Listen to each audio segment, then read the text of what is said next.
Chapter 5 Kiss. Gojo was seated in the hospital cafeteria, a lukewarm cup of green tea untouched in his hands. He was gazing out the window, watching the colors in the sky change as day turned into evening. Gojo didn't want to head back to the dorms, knowing that he would spend yet another restless night alone.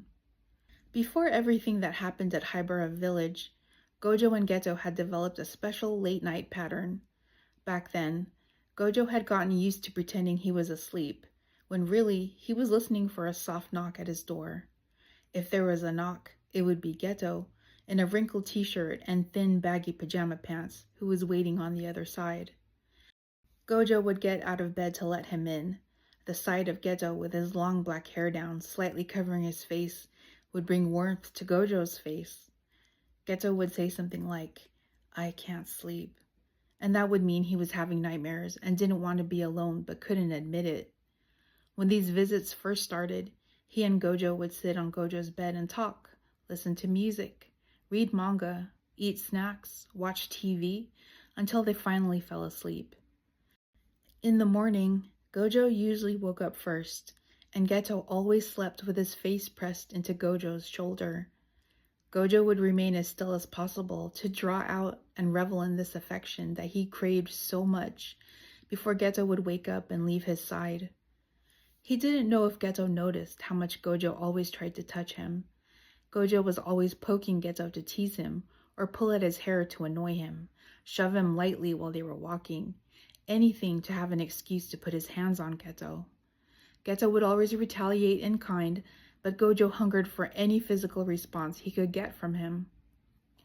Gojo remembered the night that changed things, their first kiss. In Gojo's mind, it was a long time coming, but he didn't know that this would be the night. Shoko had texted a funny cat picture that she wanted both Geto and him to see, but she had only sent it to Gojo's phone. Gojo was seated on the edge of his bed, and Geto sat beside him to see what was so funny. Something about the way Geto had bent his head so close to Gojo's face.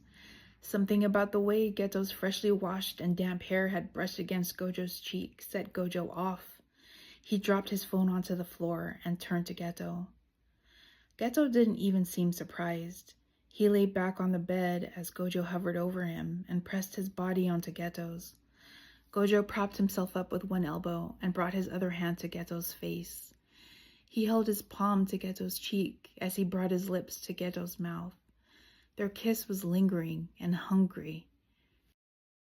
Gojo finally pulled himself away and rolled over onto his side, managing to become cradled in the crook of Geto's left shoulder. They were both a little breathless and hard, but somehow had the mutual unspoken understanding that this was enough for tonight. To Gojo, this felt like a huge step in a relationship that they had never really addressed with each other. He was happy that his affection had been returned, and that maybe Geto felt the same way Gojo felt about him.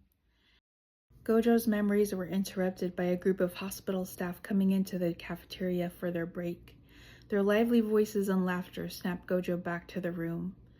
He felt his face redden at how he had let his memories get the best of him in a place like this, and he left the cafeteria with his head down, dropping a full cup of green tea into the garbage on his way out and back to the dorms.